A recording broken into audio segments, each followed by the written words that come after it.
Punjabi radio USA ਸੁਣ ਰਹੇ ਸਾਰੇ ਹੀ ਮਾਣਯੋਗ ਅਤੇ ਸਤਿਕਾਰਤ ਸਰੋਤਿਆਂ ਨੂੰ ਪੰਜਾਬੀ ਰੇਡੀਓ USA ਦੀ ਟੀਮ ਅਤੇ ਮੇਰੇ ਰਾਜਕਨਵੀਰ ਸਿੰਘ ਵੱਲੋਂ ਆਪ ਜੀ ਨੂੰ ਬਹੁਤ ਪਿਆਰ ਸਤਿਕਾਰ ਸਹਿਤ ਦੋਨੋਂ ਅੱਜ ਜੋੜ ਕੇ ਹੀ ਸਤਿ ਸ੍ਰੀ ਅਕਾਲ ਸਭ ਨੂੰ ਜੀ ਆਇਆਂ ਨੂੰ ਆਖਦੇ ਹਾਂ। ਸੋ ਤੇ ਪ੍ਰੋਗਰਾਮ ਖਬਰ ਤੇ ਨਜ਼ਰ ਦੇ ਵਿੱਚ ਆਪ ਸਭ ਨੂੰ ਨਿੱਘੀ ਜੀ ਆਇਆਂ ਨੂੰ, ਸਭ ਨੂੰ ਪਿਆਰ ਸਤਿਕਾਰ ਸਹਿਤ ਸਤਿ ਸ੍ਰੀ ਅਕਾਲ। ਅੱਜ 15 ਅਗਸਤ ਦਿਨ ਸੋਮਵਾਰ ਤੇ ਸਾਡੇ ਨਾਲ ਖਬਰ ਤੇ ਨਜ਼ਰ ਪ੍ਰੋਗਰਾਮ ਦੇ ਵਿੱਚ ਜੁੜ ਚੁੱਕੇ ਨੇ ਮਲੋਟ ਸਟੂਡੀਓਜ਼ ਤੋਂ ਮਿੰਟੂ ਗੁਰੂਸਰੀਆ ਜੀ। ਮਿੰਟੂ ਜੀ ਆਇਆਂ ਨੂੰ ਪਿਆਰ ਭਰੀ ਨਿੱਘੀ ਸਤਿ ਸ੍ਰੀ ਅਕਾਲ। ਸ਼ੁਕਰੀਆ ਜੀ, ਸਾਰਿਆਂ ਨੂੰ ਸਤਿ ਸ੍ਰੀ ਅਕਾਲ ਜੀ।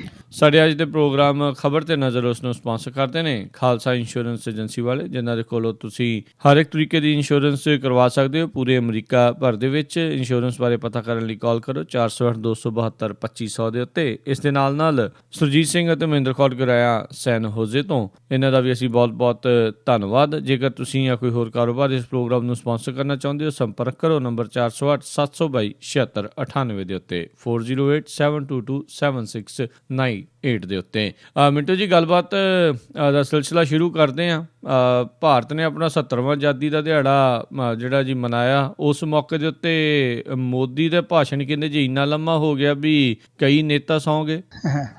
ਪਹਿਲਾਂ ਤੇ ਆਜ਼ਾਦੀ ਦੀ ਗੱਲ ਹੈ ਜਿਹੜੀ, ਉਹ ਕਿਸੇ ਫਾਜ਼ਲ ਨੇ ਕਿਹਾ ਕਿ ਸ਼ਹਿਰ ਕੀ ਗੰਦਗੀ ਸੇ ਖਾਣਾ ਚੁਨਤੇ ਬੱਚੇ, आबाद कहाँ थे आबाद कहाँ हैं, खुदकुशियों की फसल काटते किसान, शाद कहाँ थे शाद कहाँ हैं, कैसे कह दूं जश्न आज़ादी मुबारक दोस्तों, हम आज़ाद कहाँ थे आज़ाद कहाँ हैं। बिल्कुल सो ये आज़ादी है, आज़ादी हाले लूली लंगड़ी है, पूर्ण आज़ादी है जी वो हाले आनी बाकी है। खैर ਉਹ ਜਿੱਦਾਂ ਕਹਿ ਲਿਆ ਨਾ ਕਿ ਇੱਕ ਰੀਲ ਪੈਂਦੀ ਹੈ ਹਰੇਕ ਵਾਰੀ, ਇੱਕ ਤਵਾ ਘੁੰਮਦਾ, ਉਹੀ ਲਾਲ ਕਿਲਾ, ਉਹੀ ਮਾਈਕ ਮੂਹਰੇ ਤੇ ਉਹੀ ਤਕਰੀਰ ਤੇਰੀ, ਦੋਹਾਂ ਵਿੱਚ ਪਤਾ ਨਹੀਂ ਕਿਉਂ ਜਿੱਦਬਾਜ਼ੀ ਹੋ ਗਈ, ਨਾ ਬਦਲੀ ਤਸਵੀਰ ਤੇਰੀ ਨਾ ਬਦਲੀ ਤਕਦੀਰ ਮੇਰੀ। ਉਹ ਸਭ ਕੁਛ ਉਹੀ ਤੁਰਿਆ ਆਉਂਦਾ ਜੀ, ਤਕਰੀਰ ਵੀ ਉਹੀ ਹੈ, ਤਸਵੀਰ ਵੀ ਉਹੀ ਹੈ, ਤਕਦੀਰ ਵੀ ਬੰਦਿਆਂ ਦੀ ਉਹੀ ਹੈ। ਹੁਣ ਦੇਖੋ ਨਰਿੰਦਰ ਮੋਦੀ ਸਾਹਿਬ ਨੇ ਬੜਾ ਲੰਮਾ ਭਾਸ਼ਣ ਦਿੱਤਾ, 92 ਮਿੰਟ ਭਾਸ਼ਣ ਦਿੱਤਾ ਜੀ। ਜਿਹੜਾ ਨਹਿਰੂ ਨੇ ਪਹਿਲਾ ਭਾਸ਼ਣ ਦਿੱਤਾ ਸੀਗਾ ਉਹ 72 ਮਿੰਟਾਂ ਦਾ ਸੀ। ਇਹ ਉਹਨਾਂ ਤੋਂ ਵੀ ਅੱਗੇ ਚਲੇ ਗਏ ਨੇ 92 ਮਿੰਟ।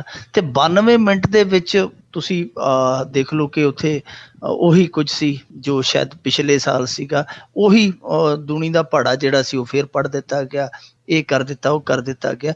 ਇੱਥੋਂ ਤੱਕ ਕਿਹਾ ਕਿ ਜੀ ਮੈਂ ਗਰੀਬ ਦੀ ਥਾਲੀ ਨਹੀਂ ਮਹਿੰਗੀ ਹੋਣ ਦਿਆਂਗਾ, ਕਿ ਗਰੀਬ ਦੀ ਰੋਟੀ ਹੈ ਜਿਹੜੀ ਉਹ ਮਹਿੰਗੀ ਨਹੀਂ ਹੋਣ ਦਿਆਂਗਾ। ਤੇ ਦਾਲ ਤੇ ਜਿਹੜੀ ਉਹ ਡਬਲ ਸੈਂਚਰੀ ਮਾਰ ਕੇ ਮੁੜੀ ਹੈ ਤੁਹਾਡੀ ਉਹ ਸੁਸ਼ਮਾ ਸਵਰਾਜ, ਜਦੋਂ 65 ਰੁਪਏ ਦਾਲ ਹੋਈ ਸੀ UPA ਸਰਕਾਰ ਵੇਲੇ, ਤੇ ਗਲ 'ਚ ਗੰਢੇ ਪਾ ਕੇ ਹੱਥ 'ਚ ਦਾਲ ਵਾਲਾ ਲਿਫਾਫਾ ਫੜ ਕੇ ਪ੍ਰਦਰਸ਼ਨ ਕਰਨ ਡਈ ਸੀ। ਅੱਜ ਜਿਹੜੀ ਦਾਲ ਹੈ ਉਹ 150 ਪੌਣੇ 200 ਨੂੰ ਹੋ ਗਈ। ਗਰੀਬ ਦੀ ਥਾਲੀ ਤੇ ਆਲਰੇਡੀ ਹੈ ਜਿਹੜੀ ਉਹਦੇ ਹੱਥ 'ਚੋਂ ਖਿਸਕ ਚੁੱਕੀ ਹੈ। ਫਿਰ ਵੀ ਬਹੁਤ ਸਾਰੇ ਵੱਡੇ ਦਾਅਵੇ ਕੀਤੇ ਗਏ ਆ। ਖਾਸ ਤੌਰ ਤੇ ਜਿਹੜੀ ਇੱਕ ਚੀਜ਼ ਵੇਖਣ ਵਾਲੀ ਸੀ ਇਸ ਭਾਸ਼ਣ ਦੇ ਵਿੱਚ, ਉਹ ਇਹ ਸੀ ਕਿ ਇਹਨਾਂ ਨੇ ਸੁਤੰਤਰ ਜਿਹੜੇ ਸੈਨਾਨੀ ਸੀ, ਸੁਤੰਤਰਤਾ ਸੈਨਾਨੀ, ਉਹਨਾਂ ਦੀ ਜਿਹੜੀ ਪੈਨਸ਼ਨ ਆ ਉਹ ਕਹਿੰਦਾ ਜੀ ਕਿ ਇਹ ਵਧਾ ਕੇ ਅਸੀਂ 20% ਹੋਰ ਕਰ ਦਿਆਂਗੇ ਨਾਲ।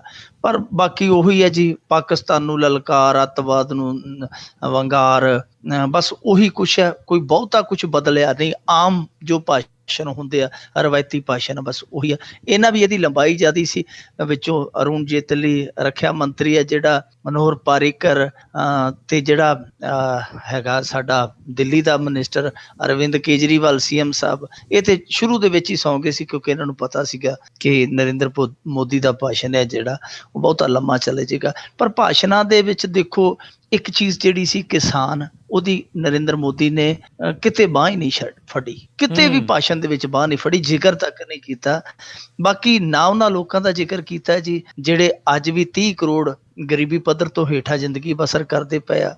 70% ਜਿਹੜੀ ਜਨਤਾ 20 ਰੁਪਏ ਨਾਲ ਪੂਰੇ ਦਿਨ ਦਾ ਗੁਜ਼ਾਰਾ ਕਰਦੀ ਹੈ, ਉਹ ਵੀ ਜਨਤਾ ਕਿਤੇ ਵੀ ਉਸੇ ਲਾਲ ਕਿਲੇ ਦੇ ਜਿਹੜੇ ਪੰਡਾਲ ਦੇ ਵਿੱਚ ਨਜ਼ਰ ਨਹੀਂ ਆਈ।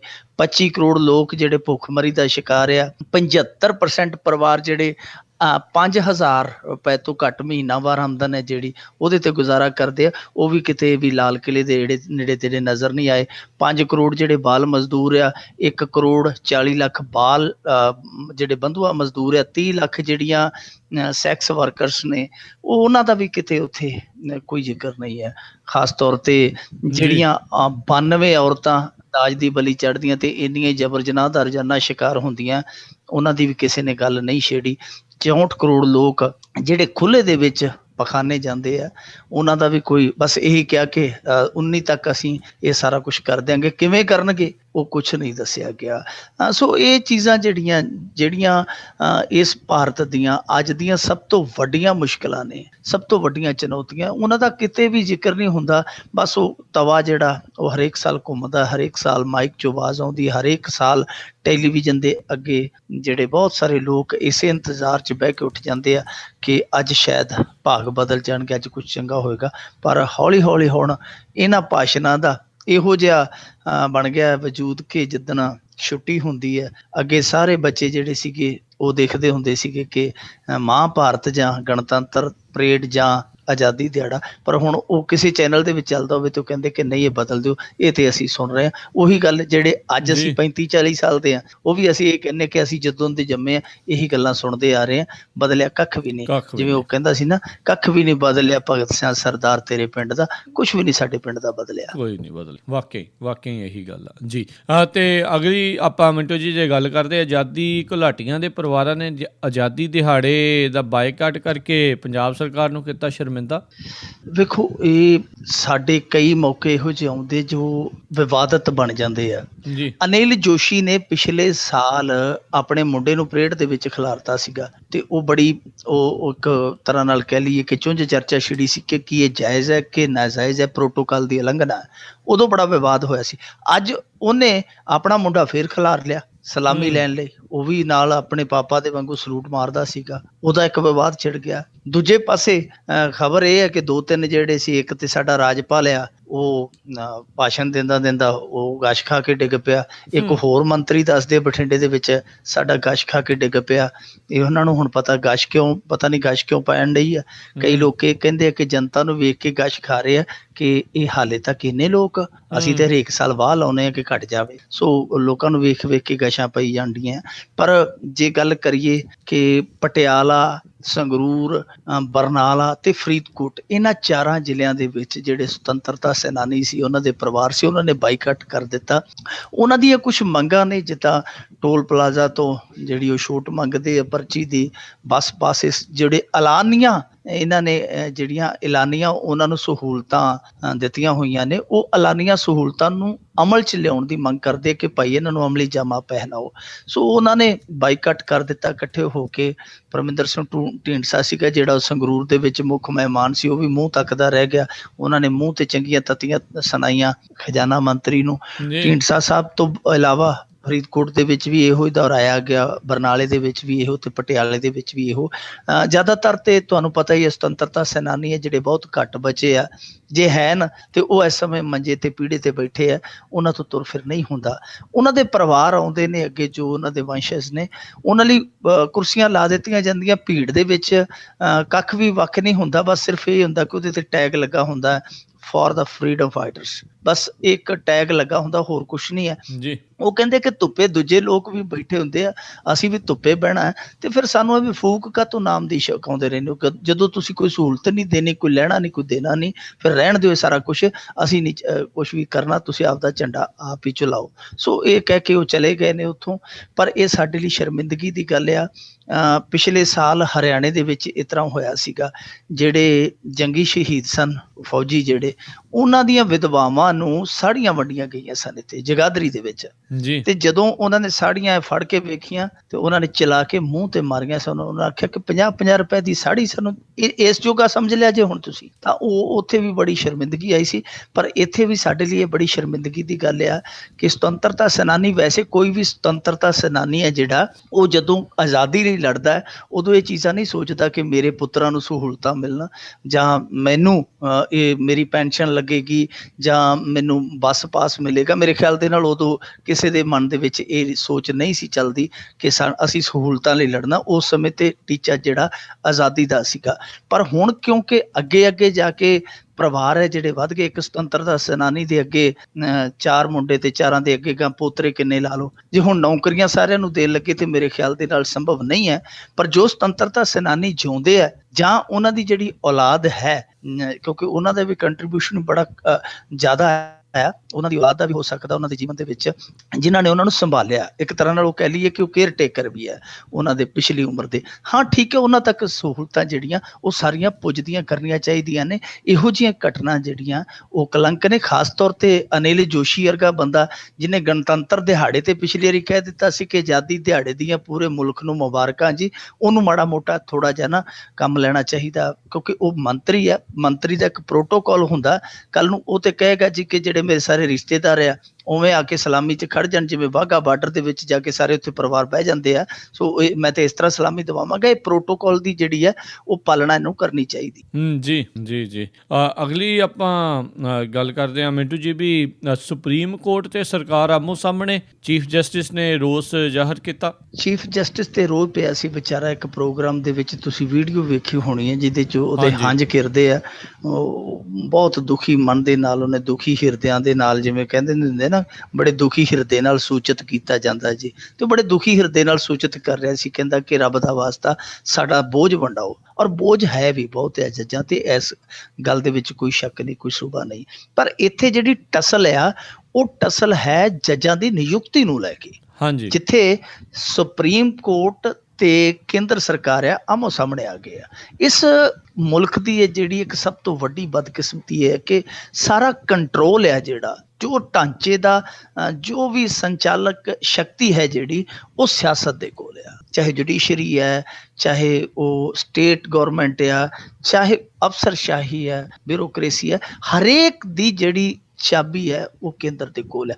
ਐਵੇਂ ਹੀ ਸੁਪਰੀਮ ਕੋਰਟ ਹੈ ਜਿਹੜੀ, ਦੇਖੋ ਉਹਨੂੰ ਆਪਾਂ ਸਰਵਉੱਚ ਅਦਾਲਤ ਕਹਿੰਦੇ ਹਾਂ, ਪਰ ਉਹਦੇ 'ਚ ਕੋਲੀਜੀਅਮ ਸਿਸਟਮ ਹੈ, ਜਿਹਦੇ ਵਿੱਚ ਇਹ ਹੁੰਦਾ ਕਿ ਉਹ ਜੱਜਾਂ ਦੀ ਜਿਹੜੀ ਇੱਕ ਲਿਸਟ ਹੈ, ਇੱਕ ਸੂਚੀ ਹੈ ਜਿਹੜੀ ਉਹ ਬਣਾਉਂਦੇ ਸੁਪਰੀਮ ਕੋਰਟ ਵਾਲੇ ਆ, ਪਰ ਉਹਨੂੰ ਪ੍ਰਵਾਨ ਹੈ ਜਿਹੜੀ ਉਹ ਕੇਂਦਰ ਨੇ ਕਰਨਾ ਹੁੰਦਾ, ਕਾਨੂੰਨ ਮੰਤਰਾਲਾ ਹੈ ਜਿਹੜਾ। ਹੁਣ ਇੱਥੇ ਇਹ ਹੋ ਰਿਹਾ ਕਿ ਸੁਪਰੀਮ ਕੋਰਟ ਵਾਲੇ ਪਿੱਟਣ ਡਏ ਕਿ ਸਾਡੇ ਕੋਲ ਬੋਝ ਬਹੁਤ ਹੈ ਕੰਮ ਦਾ, ਬੋਝ ਬਹੁਤ ਹੈ ਕੰਮ ਦਾ। ਵਾਰੀ ਵਾਰੀ ਉਹ ਜਿਹੜਾ ਉਹਨਾਂ ਦਾ ਕੋਲੀਜੀਅਮ ਆ ਉਹ ਇਹਨਾਂ ਕੋਲੇ ਭੇਜਦਾ ਸੂਚੀ। ਇਹ ਨੇ ਕਿ ਇਹ ਉਹਨੂੰ ਆਪਣੀ ਪ੍ਰਮਾਣਤਾ ਨਹੀਂ ਦਿੰਦੇ, ਇਹ ਦੇ ਹੀ ਨਹੀਂ ਰਹੇ। ਪਤਾ ਨਹੀਂ ਕੀ ਗੱਲ ਆ, ਕੀ ਸੋਚ ਆ ਇਹਨਾਂ ਦੇ ਪਿੱਛੇ। ਹੁਣ ਤਾਂ ਜਿਹੜਾ ਇਹ ਦੱਸ ਸਕਦੇ ਆ, ਇਹ ਉਹਨੂੰ ਪ੍ਰਮਾਣਤਾ ਹੀ ਨਹੀਂ ਦੇ ਰਹੇ। ਇਸ ਕਰਕੇ ਉਹ ਜਿਹੜੀ ਨਿਯੁਕਤੀ ਹੈ ਉਹ ਜਿਹੜੀ ਅਟਕੀ ਹੋਈ ਹੈ। ਅੱਜ TS ਠਾਕੁਰ ਜਿਹੜੇ ਸਾਡੇ ਇੱਥੋਂ ਦੇ ਚੀਫ ਜਸਟਿਸ ਨੇ ਸੁਪਰੀਮ ਕੋਰਟ ਦੇ, ਉਹਨਾਂ ਨੇ ਕਿਹਾ ਕਿ ਅੱਜ ਵੈਸੇ ਕਹਿੰਦਾ ਕਿ ਗੱਲਾਂ ਛੇੜਦੀਆਂ ਤੇ ਨਹੀਂ ਚਾਹੀਦੀਆਂ, ਜਿਹੜਾ ਦਿਨ ਆ ਉਹ ਇਹੋ ਜਿਹਾ, ਪਰ ਕੀ ਕਰੀਏ, ਗੱਲਾਂ ਕਰਨੀਆਂ ਪੈਂਦੀਆਂ। ਉਹ ਕਹਿੰਦਾ ਕਿ ਮੈਂ ਕੋਰਟ ਤੇ ਕੋਰਟ ਦੇ ਬਾਹਰ ਖੁੱਲ੍ਹ ਕੇ ਬੋਲਦਾ, ਕਹਿੰਦਾ, ਤੇ ਕਹਿੰਦਾ ਹੁਣ ਜਿੱਥੋਂ ਤੱਕ ਆ ਗਿਆ ਉਸ ਤੋਂ ਅੱਗੇ ਜਾਣ ਦੀ ਕੋਈ ਇੱਛਾ ਨਹੀਂ, ਇਸ ਲਈ ਦਿਲ ਤੋਂ ਬੋਲਦਾ। ਯਾਨੀ ਉਹ ਕਹਿੰਦਾ ਕਿ ਮੈਂ ਜਿੱਥੇ ਆ ਗਿਆ, ਉਹ ਸਿੱਧਾ ਉਹਦੇ ਕਹਿਣ ਦਾ ਮਤਲਬ ਸੀ ਕਿ ਮੈਂ ਟਕਰਾਅ ਦੇ ਵਿੱਚ ਆ ਗਿਆ, ਹੁਣ ਇਹਦੋਂ ਅੱਗੇ ਜਾਣ ਨੂੰ ਮੇਰਾ ਦਿਲ ਨਹੀਂ ਕਰਦਾ। ਤੇ ਨਾਲ ਹੀ ਉੱਥੇ ਇੱਕ ਚੀਜ਼ ਹੋਰ ਵਾਪਰ ਗਈ। ਉੱਥੇ ਜਦੋਂ ਝੰਡਾ ਚੜਾਉਣਾ ਸੀਗਾ, ਠਾਕੁਰ ਸਾਹਿਬ ਨੇ, ਸਾਡੇ ਜਿਹੜੇ ਚੀਫ ਜਸਟਿਸ ਆ, ਉਹ ਅੜ ਗਿਆ, ਕਿਉਂਕਿ ਉਹ ਜਿਹੜਾ ਰੱਸੀ ਜੀ ਫੜਦੇ, ਕਿਤੇ ਰੱਸੀ ਜੀ ਅੜ ਗਈ ਤੇ ਮੁੜ ਕੇ ਉਹ ਖੰਭਾ ਵੱਢ ਕੇ ਤੇ ਉਹ ਝੰਡਾ ਜਿਹੜਾ ਚਲਾਉਣਾ ਪਿਆ। ਉਹਨਾਂ ਨੇ ਫਿਰ ਗੱਲ ਜਿਹੜੀ ਹੈ ਉਹ ਰਮਜ ਦੇ ਵਿੱਚ ਆਖੀ। ਉਹਨੇ ਆਖਿਆ ਕਿ ਲਾ ਮਿਨਿਸਟਰ ਗੰਢ ਦੇ ਪੱਕੇ ਹਨ ਤੇ ਤੁਸੀਂ ਸਾਡੀ ਗੰਢ ਵੀ ਵੇਖ ਲਈ, ਅਸੀਂ ਖੰਭਾ ਤੋੜ ਕੇ ਝੰਡਾ ਜਿਹੜਾ ਚੜਾ ਦਿੰਦੇ ਹਾਂ। ਉਹਨਾਂ ਨੇ ਉੱਥੇ ਫਿਰ ਬੜੀ ਗੱਲ ਰਮਜ ਦੇ ਵਿੱਚ ਕਹੀ, ਜਿਹੜੀ ਗੰਢ ਫਸ ਗਈ ਉਹਨੂੰ ਲਾ ਮਿਨਿਸਟਰੀ ਨਾਲ ਤੁਲਨਾਤਮਕ ਤੌਰ ਤੇ ਪ੍ਰਭਾਸ਼ਿਤ ਕਰ ਦਿੱਤਾ, ਤੇ ਆਪਣੇ ਆਪ ਨੂੰ ਉਹਨਾਂ ਨੇ ਕਿਹਾ ਕਿ ਅਸੀਂ ਤੇ ਜਿਵੇਂ ਕਹਿ ਦਿੰਦੇ ਨਾ ਕਿ ਮਿੱਤਰਾਂ ਦੀ ਗੱਲ ਛੱਡਦੇ ਸੂਈ ਲੱਭ ਲੈਂਦੇ ਹਨੇਰੇ ਚੋਂ। ਫਿਰ ਉਹਨਾਂ ਨੇ ਇਸ ਚੀਜ਼ ਨੂੰ ਥੋੜਾ ਜਿਹਾ ਦਿਖਾਇਆ ਕਿ ਅਸੀਂ ਸਭ ਕੁਛ ਕਰ ਲੈਂਦੇ ਹਾਂ, ਸਾਡੇ ਕੋਲ ਵੀ ਪਾਵਰ ਆ। ਪਰ ਕੁੱਲ ਮਿਲਾ ਕੇ ਜਿਹੜਾ ਇਸ ਘਟਨਾਕ੍ਰਮ ਦਾ ਜਿਹੜਾ ਸਾਰਾਂਸ਼ ਆ ਉਹ ਇਹ ਹੈ ਕਿ ਕੋਈ ਨਾ ਕੋਈ ਮਨਸ਼ਾ ਹੈ ਕੇਂਦਰ ਸਰਕਾਰ ਦੀ ਕਿ ਉਹ ਜਿਹੜਾ ਉਹਨਾਂ ਦਾ ਕੋਲੀਜੀਅਮ ਜੋ ਕਰ ਰਿਹਾ ਹੈ, ਸੂਚੀ ਇਹਨਾਂ ਨੂੰ ਭੇਜ ਰਿਹਾ ਹੈ, ਜੋ ਅਟਕਾਈ ਜਾ ਰਹੀ ਹੈ ਕਿਉਂਕਿ ਸੁਪਰੀਮ ਕੋਰਟ ਦੇ ਨਾਲ ਇਹਨਾਂ ਦੀ ਜਿਹੜੀ ਟਸਲ ਆ ਉਹ ਤੁਸੀਂ ਅੱਗੇ ਦੇਖੀ ਹੋਣੀ। ਜਦੋਂ ਅਰੁਣ ਜੇਤਲੀ ਨੇ ਕਹਿ ਦਿੱਤਾ ਸੀਗਾ ਕਿ ਹੁਣ ਤੇ ਇਕੱਲਾ ਬਜਟ ਰਹਿੰਦਾ, ਉਹ ਵੀ ਸੁਪਰੀਮ ਕੋਰਟ ਆ ਕੇ ਪੇਸ਼ ਕਰ ਲਿਆ ਕਰੇ। ਉਹਨਾਂ ਦੇ ਕਹਿਣ ਦਾ ਮਤਲਬ ਸੀ ਕਿ ਸਾਰਾ ਕੰਮ ਤੇ ਸੁਪਰੀਮ ਕੋਰਟ ਸਾਂਭੀ ਬੈਠੀ ਹੈ, ਹੁਣ ਬਜਟ ਵੀ ਪੇਸ਼ ਕਰ ਦਿਆ ਕਰੇ। ਸੋ ਇਹ ਜਿਹੜੀ ਟਸਲ ਆ, ਉਹ ਟਸਲ ਜਿਹੜੀ ਹੈ ਉਹ ਇਸ ਕਰਕੇ ਹੀ ਜਾਪਦੀ ਹੈ ਕਿ ਇਹ ਉੱਥੇ ਨਿਯੁਕਤੀਆਂ ਜਿਹੜੀਆਂ ਉਹ ਉਹਨਾਂ ਦੀਆਂ ਜਿਹੜੀਆਂ ਭੇਜੀਆਂ ਗਈਆਂ ਨੇ, ਉਹਨਾਂ ਵੱਲੋਂ ਜਿਹੜੀਆਂ ਬਣਾ ਕੇ ਭੇਜੀਆਂ ਗਈਆਂ ਸੂਚੀਆਂ, ਉਹਨਾਂ ਦੇ ਵਿੱਚ ਦਿਲਚਸਪੀ ਨਹੀਂ ਰੱਖਦੀ ਕੇਂਦਰ ਸਰਕਾਰ। ਕੇਂਦਰ ਸਰਕਾਰ ਚਾਹੁੰਦੀ ਹੈ ਕਿ ਜਿਹੜੀਆਂ ਨਿਯੁਕਤੀਆਂ ਹੋਣ ਉਹ ਬਿਲਕੁਲ ਸਾਡੀਆਂ ਕੀਤੀਆਂ ਜਾਣ, ਜੋ ਅਸੀਂ ਚਾਹੁੰਦੇ ਹਾਂ ਤਾਂ ਮੇਰੇ ਖਿਆਲ ਦੇ ਨਾਲ ਇਹਨਾਂ ਦਾ ਇਹੀ ਹੈ ਕਿ ਜਿਹੜੀਆਂ ਉੱਥੇ ਜਿਹੜੀਆਂ ਥੱਲੜੇ ਪੱਧਰ ਤੇ ਸਾਡੀਆਂ ਗੋਟੀਆਂ ਉਹ ਹੌਲੀ ਹੌਲੀ ਉੱਥੇ ਵੀ ਜਿਹੜੀਆਂ ਫਿੱਟ ਹੋ ਜਾਣ, ਤਾਂ ਕਿ ਅਰੁਣ ਜੇਤਲੀ ਹੋਰਾਂ ਨੂੰ ਇਹ ਨਾ ਕਹਿਣਾ ਪਵੇ ਕਿ ਸੁਪਰੀਮ ਕੋਰਟ ਆ ਕੇ ਬਜਟ ਵੀ ਪੇਸ਼ ਕਰ ਲੇ। ਸੋ ਗੱਲ ਇੱਥੇ ਆ ਜਿਹੜੀ ਉਹ ਅੜੀ ਪਈ ਹੈ। ਪਰ ਇੱਕ ਤਰ੍ਹਾਂ ਨਾਲ ਕਹਿ ਲਈਏ ਕਿ ਇਹ ਵੀ ਸਾਡੇ ਮੁਲਕ ਦਾ ਤਮਾਸ਼ਾ ਹੀ ਵੇਖਿਆ ਜਾ ਰਿਹਾ, ਅਸੀਂ ਤਮਾਸ਼ਾ ਹੀ ਵਿਖਾ ਰਹੇ ਹਾਂ ਕਿ ਜੁਡੀਸ਼ਰੀ ਹੈ ਜਿਹੜੀ ਉਹ ਵੀ ਸਿਆਸਤ ਦੇ ਨਾਲ ਲੜ ਘੁਲ ਕੇ ਆਪਣੇ ਹੱਕ ਲੈ ਰਹੀ ਹੈ। TS ਠਾਕਰ ਰੋ ਪਏ ਸੀਗੇ ਔਰ ਉਹਨਾਂ ਦਾ ਰੋਣਾ ਵਾਜਬ ਵੀ ਹੈ, ਕਿਉਂਕਿ ਜੱਜਾਂ ਦੀ ਨਿਯੁਕਤੀ ਹੈ ਜਿਹੜੀ ਉਹ ਰਾਜਾਂ ਦੇ ਵਿੱਚ ਤੇ ਕੀ ਹੋਣੀ ਹੈ, ਸੁਪਰੀਮ ਕੋਰਟ ਦੇ ਵਿੱਚ ਨਹੀਂ ਹੋਣ ਡਈ। ਜੀ ਜੀ ਜੀ ਬਿਲਕੁਲ ਜੀ, ਇਹ ਵੀ ਆਪਣੀ ਆਜ਼ਾਦੀ ਲਈ ਜੂਝ ਰਹੇ ਨੇ। ਅਗਲੀ ਆਪਾਂ ਗੱਲ ਕਰੀਏ ਮਿੰਟੂ ਜੀ, ਵੀ ਅਦਾਲਤ ਨੇ ਪੁੱਛਿਆ ਵੀ ਇਹ ਚੌਟਾਲਾ ਹੁਣ ਬਿਨਾਂ ਇਜਾਜ਼ਤ ਬਾਹਰ ਕਿਵੇਂ ਆ ਗਏ? ਅਦਾਲਤਾਂ ਦੇਖ ਲਓ ਜੀ, ਅਦਾਲਤਾਂ ਦਾ ਪ੍ਰਭਾਵ ਕਿਸ ਤਰ੍ਹਾਂ ਦਾ ਆ ਕਿ ਹੁਣ ਸਾਡੇ ਰਾਜਨੇਤਾ ਹੈ ਜਿਹੜੇ ਉਹ ਆਪ ਤੇ ਕਿਤੇ ਫਿਰਦੇ ਹੁੰਦੇ ਪਾਰ ਸਮੁੰਦਰਾਂ ਤੇ ਉਹਨਾਂ ਦਾ ਵਕੀਲ ਕਹਿ ਦਿੰਦਾ ਜੀ ਕਿ ਸਾਹਿਬ ਨਹੀਂ ਆ ਸਕਦੇ, ਘੁੰਮਣ ਫਿਰਨ ਗਏ ਜਾਂ ਫਲਾਣੇ ਕੰਮ ਗਏ ਆ, ਤੇ ਅਦਾਲਤਾਂ ਨੂੰ ਪੁੱਛਣਾ ਪੈਂਦਾ ਜੀ ਕਿ ਉਹ ਕਿਹਦੇ ਤੋਂ ਪੁੱਛ ਕੇ ਗਏ ਆ। ਯਾਨੀ ਏਦਾਂ ਲੱਗਦਾ ਜਿਵੇਂ ਅਦਾਲਤ ਉਹਨਾਂ ਤੋਂ ਉਹ ਇਹ ਪੁੱਛ ਰਹੀ ਹੋਵੇ, ਭਾਈ ਕਿ ਤੁਸੀਂ ਸਾਡੇ ਤੋਂ ਪੁੱਛ ਜਾਣਾ ਸੀਗਾ, ਐਵੇਂ ਕਾਹਨੂੰ ਤੁਸੀਂ ਬਿਨਾਂ ਪੁੱਛੇ ਤੋਂ ਚਲੇ ਗਏ। ਇਹ ਮਾਮਲਾ ਅਸਲ ਦੇ ਵਿੱਚ ਓਮ ਪ੍ਰਕਾਸ਼ ਚੌਟਾਲਾ ਦਾ ਜਿਹੜਾ ਬੇਟਾ ਅਭੈ ਚੌਟਾਲਾ ਉਹਦੇ ਨਾਲ ਜੁੜਿਆ, ਕਿਉਂਕਿ ਚੌਟਾਲਿਆਂ ਦੀ ਵੀ ਇੱਕ ਫੌਜ ਹੈ ਨਾ, ਜਿਵੇਂ ਘਰ ਦੀ ਗੱਡੀ ਗੰਡਾ ਸਿੰਘ ਡਰਾਈਵਰ, ਜਿਵੇਂ ਇੱਧਰ ਸਰਦਾਰ ਪ੍ਰਕਾਸ਼ ਸਿੰਘ ਬਾਦਲ ਹੋਰਾਂ ਦੀ ਫੈਮਿਲੀ ਹੈ ਕਿ ਸਾਰਾ ਵਿਧਾਨ ਮੰਡਲੀ ਆਪਣਾ ਓੜਮੇ ਕੋੜਮੇ ਦਾ, ਉਵੇਂ ਇਹਨਾਂ ਦਾ ਵੀ ਓੜਮਾ ਕੋੜਮਾ ਬੜਾ ਵੱਡਾ ਦੁਸ਼ਯੰਤ ਚੌਟਾਲਾ ਹੈ, ਅਭੈ ਚੌਟਾਲਾ ਹੈ, ਓਮ ਪ੍ਰਕਾਸ਼ ਚੌਟਾਲਾ ਹੈ। ਜ਼ਿਆਦਾਤਰ ਤੇ ਚੌਟਾਲੇ ਵੈਸੇ ਅੱਜ ਕੱਲ੍ਹ ਜੇਲ੍ਹ ਦੇ ਵਿੱਚ ਹੀ ਮਿਲਦੇ ਆ। ਓਮ ਪ੍ਰਕਾਸ਼ ਚੌਟਾਲਾ ਅੰਦਰ ਆ, ਅਭੈ ਚੌਟਾਲਾ ਹੈ ਜਿਹੜਾ ਉਹ ਵੀ ਇੱਕ ਕੇਸ ਦਾ ਸਾਹਮਣਾ ਕਰਦਾ ਪਿਆ। CBI ਦੀ ਇਨਕੁਆਇਰੀ ਦੇ ਵਿੱਚ ਉਹ ਕੇਸ ਦਰਜ ਹੋਇਆ ਸੀਗਾ, 30 ਹਜ਼ਾਰੇ ਕੋਰਟ ਆ ਜਿਹੜੀ CBI ਦੀ, ਉਹਦੇ ਵਿੱਚ ਇਹ ਮਾਮਲਾ ਚੱਲਦਾ ਹੈ। ਉੱਥੇ ਐਤਕੀ ਉਹਨਾਂ ਦੇ ਵਕੀਲ ਨੇ ਐਪਲੀਕੇਸ਼ਨ ਪੇਸ਼ ਕੀਤੀ ਕਿ ਅਭੈ ਚੌਟਾਲਾ ਜਿਹੜਾ ਉਹ ਰਿਓ ਦੇ ਵਿੱਚ ਫਿਰਦਾ, ਰਿਓ ਓਲੰਪਿਕ ਦੇ ਵਿੱਚ ਗਿਆ ਤੇ ਇਸ ਕਰਕੇ ਉਹ ਪੇਸ਼ ਨਹੀਂ ਹੋ ਸਕਦਾ। ਇਹ ਸੁਣ ਕੇ ਜੱਜ ਹੈ ਜਿਹੜਾ ਬੜਾ ਸ਼ੌਕਡ ਹੋਇਆ, ਉਹਨੇ ਆਖਿਆ ਕਿ ਰਿਓ ਦੇ ਵਿੱਚ ਉਹ ਕਿਵੇਂ ਚਲਾ ਗਿਆ?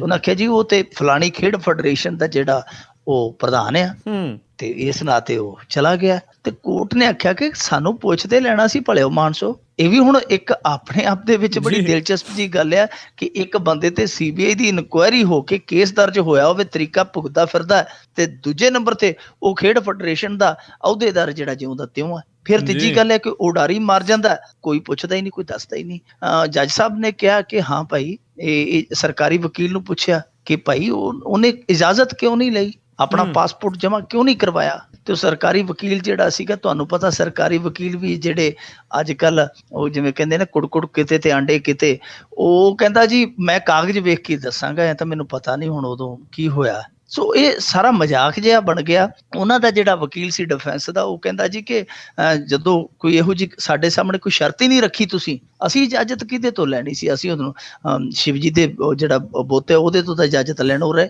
ਸਾਨੂੰ ਕਿਸੇ ਨੇ ਕਿਹਾ ਨਹੀਂ, ਸਾਡਾ ਬੰਦਾ ਚਲੇ ਗਿਆ। ਹੁਣ ਇਹ ਆਪਣੇ ਆਪ ਦੇ ਵਿੱਚ ਬੜਾ ਦਿਲਚਸਪ ਮਾਮਲਾ ਹੈ। ਕਿਸੇ ਤੋਂ ਪੱਠੀ ਫੜੀ ਜਾਵੇ ਤੇ ਪੁਲਿਸ ਵਾਲਿਆਂ ਨੂੰ ਪਤਾ ਹੋਵੇ ਇਹਦਾ ਪਾਸਪੋਰਟ ਬਣਿਆ, ਉਹਨੂੰ ਪਹਿਲਾਂ ਕਹਿੰਦੇ ਕਿ ਸ਼ਰਾਬ ਤਾਂ ਬਾਅਦ ਦੇ ਵਿੱਚ ਪਟਾਈ ਘੜਾ ਦਿੱਤਾ, ਪਹਿਲਾਂ ਜਿਹੜਾ ਪਾਸਪੋਰਟ ਹੈ ਉਹ ਦੇ ਦੇ, ਕੱਲ ਨੂੰ ਕਿਤੇ ਉੱਡ ਨਾ ਜਾਵੇ। ਜੇ ਕੋਈ ਚਲਾ ਵੀ ਜਾਵੇ ਤੇ ਪਿੱਛੋਂ ਉਹਦੇ ਓਡਾ ਬੂਹਾ ਨਹੀਂ ਹੁੰਦਾ ਜਿਹੜਾ ਇਸ਼ਤਿਹਾਰ ਚੇਪ ਜਾਂਦੇ ਪਿੱਛੇ ਕਿ ਬੰਦਾ ਭਗੌੜਾ ਹੈ। ਸੋ ਇਹ ਹੁਣ ਇਹ ਸੋਚਣ ਵਾਲੀ ਗੱਲ ਆ ਕਿ ਏਡੇ ਵੱਡੇ ਮਾਮਲੇ ਦੇ ਵਿੱਚ, ਏਡੇ ਵੱਡੇ ਫਰਾਡਾਂ ਦੇ ਵਿੱਚ, ਜਿਹੜੇ ਕੇਸਾਂ ਦੇ ਵਿੱਚ ਫਸੇ ਹੋਏ ਆ ਚੌਟਾਲਾ ਫੈਮਿਲੀ, ਤੇ ਉਹਨਾਂ ਦੀ ਜਿਹੜੀ ਏਦਾਂ ਦੀ ਲਾਪਰਵਾਹੀ ਸਾਹਮਣੇ ਆ ਰਹੀ ਹੈ ਜੱਜਾਂ ਦੀ, ਵਕੀਲਾਂ ਦੀ, ਕਿ ਉਹ ਉਹਨਾਂ ਦੇ ਪਾਸਪੋਰਟ ਵੀ ਨਹੀਂ ਜਮ੍ਹਾਂ ਕਰਵਾ ਰਹੇ। ਜਾ ਸਕਦੇ ਹੋ, ਉਹਨਾਂ ਨੂੰ ਕੋਈ ਜਾਣ ਤੇ ਰੋਕ ਨਹੀਂ ਹੈ, ਕੈਦੀ ਜਾਂਦੇ ਆ, ਬੜੇ ਸਜ਼ਾ ਯਾਫਤਾ ਵੀ ਚਲੇ ਜਾਂਦੇ ਆ। ਸੰਜੇ ਦੱਤ, ਸਲਮਾਨ ਖਾਨ ਹੋਰੀ ਬਾਹਰ ਸ਼ੂਟਿੰਗ ਕਰਕੇ ਆਉਂਦੇ ਆ, ਕੇਸਾਂ ਦੇ ਵਿੱਚ ਚੱਲਦੇ ਆ, ਪਰ ਉਹ ਪ੍ਰਕਿਰਿਆ ਚੋਂ ਨਿਕਲਦੇ ਆ। ਬੀਬੀ ਜਗੀਰ ਕੌਰ ਜਾ ਕੇ ਆਈ ਹੈ, ਇਹਨੇ 2 ਕਰੋੜ ਰੁਪਏ ਦਾ ਬੇਲ ਬੌਂਡ ਭਰਿਆ ਸੀ ਪਹਿਲਾਂ, ਬੇਲ ਬੌਂਡ ਭਰ ਕੇ ਫਿਰ ਗਈ। ਉਹ ਇੱਕ ਪ੍ਰਕਿਰਿਆ, ਤਾਂ ਉਹ ਘੱਟੋ ਘੱਟ ਪ੍ਰਕਿਰਿਆ ਤੇ ਅਪਣਾਉਣੀ ਚਾਹੀਦੀ ਹੈ ਨਾ। ਇਹ ਥੋੜੀ ਕਿ ਤੁਸੀਂ ਹੁਣ ਚੌਟਾਲਿਆਂ ਦੇ ਘਰ ਜੰਮੇ ਹੋ ਤੇ ਤੁਹਾਨੂੰ ਕਿਸੇ ਦਾ ਡਰ ਭੈ ਹੀ ਨਹੀਂ ਹੈ। ਦੂਜੀ ਗੱਲ ਇਹ ਹੈ ਕਿ ਚੌਟਾਲੇ ਤੇ ਇਹੋ ਜਿਹੇ ਆ ਪਿੱਛੇ ਜੇ ਓਮ ਪ੍ਰਕਾਸ਼ ਚੌਟਾਲਾ ਜੇਲ੍ਹ ਦੇ ਵਿੱਚ ਛੁੱਟੀ ਤੇ ਆ ਕੇ ਤੇ ਇੱਥੇ ਵੋਟਾਂ ਮੰਗਦਾ ਫਿਰਦਾ ਸੀ, ਉਹ ਪਿੱਛੋਂ ਸੁਨੇਹਾ ਆਇਆ ਅਦਾਲਤ ਦਾ, ਉਹਨਾਂ ਨੇ ਕਿਹਾ ਭਾਈ ਇਹ ਕੀ ਕਰਨ ਡਿਆ, ਛੁੱਟੀ ਕੱਟਣੀ ਤੇ ਬੰਦਿਆਂ ਕੋ ਕੱਟਣੀ ਤੇ ਆ ਕੇ ਦਾਲ ਪੀ, ਇਹੋ ਜਿਹਾ ਕੰਮ ਨਹੀਂ ਚੱਲਣਾ। ਸੋ ਇਹ ਚੌਟਾਲੇ ਆ ਜਿਹੜੇ ਅਦਾਲਤਾਂ ਨੂੰ ਇਹੋ ਜਿਹਾ ਕੁਝ ਜਾਣਦੇ ਆ, ਪਰ ਸਖਤੀ ਕਰਨ ਦੀ ਜ਼ਰੂਰਤ ਆ, ਨਹੀਂ ਤੇ ਮਜ਼ਾਕ ਬਣ ਕੇ ਰਹਿ ਜਾਏਗੀ ਸਾਡੀ ਜੁਡੀਸ਼ਰੀ। ਇਹ ਤੇ ਚੁਟਕੀਆਂ ਮਾਰ ਕੇ ਕੋਲੋਂ ਲੰਘ ਜਾਇਆ ਕਰਨਗੇ ਜਿਹੜੇ ਰਾਜਨੇਤਾ। ਚੁਟਕੀਆਂ ਵੀ ਕੀ, ਭੌਂ ਭੌਂ ਜਿਹੜਾ ਉਹ ਲੱਗਿਆ ਹੁੰਦਾ ਘੁੱਗੂ ਦੇ ਵਿੱਚ ਸਾਇਰਨ ਉਹ ਵਜਾ ਕੇ ਲੰਘਿਆ ਕਰਨਗੇ ਕਿ ਸਾਡਾ ਇੱਥੇ ਕੁਝ ਨਹੀਂ ਵਿਗਾੜ ਸਕਦਾ ਕੋਈ। ਜੀ ਜੀ ਜੀ। ਤੇ ਅਗਲੀ ਆਪਾਂ ਗੱਲ ਕਰਦੇ ਮਿੰਟੂ ਜੀ, ਵੀ ਪੰਜਾਬ ਵਿੱਚ ਮੁੜ ਹੋਈ ਕੁਰਾਨ ਸ਼ਰੀਫ ਦੀ ਬੇਅਦਬੀ। ਇੱਕ ਸੰਗਰੂਰ ਦੇ ਨਾਲ ਹੀ ਪਿੰਡ ਇੱਕ ਮਹਿਲਾ, ਜਦੋਂ ਆਪਾਂ ਸੰਗਰੂਰ ਤੋਂ ਮਾਨਸਾ ਰੋਡ ਤੇ ਆਉਨੇ ਆ ਨਾ ਜੀ, ਉੱਥੇ ਸੜਕ ਤੇ ਪਿੰਡ ਆ ਇਹ, ਉੱਥੇ ਸ਼ਾਇਦ ਇਹ ਘਟਨਾ ਵਾਪਰੀ ਹੈ ਔਰ ਇਹ ਵੀ ਸੰਗਰੂਰ ਜ਼ਿਲ੍ਹੇ ਦੇ ਵਿੱਚ ਵਾਪਰੀ ਹੈ। ਪਹਿਲੀ ਜਿਹੜੀ ਕੁਰਾਨ ਸ਼ਰੀਫ ਦੀ ਬੇਅਦਬੀ ਦੀ ਘਟਨਾ ਵਾਪਰੀ ਸੀ ਉਹ ਵੀ ਇਸੇ ਜ਼ਿਲ੍ਹੇ ਦੇ ਵਿੱਚ ਮਲੇਰਕੋਟਲਾ 'ਚ ਵਾਪਰੀ ਸੀ।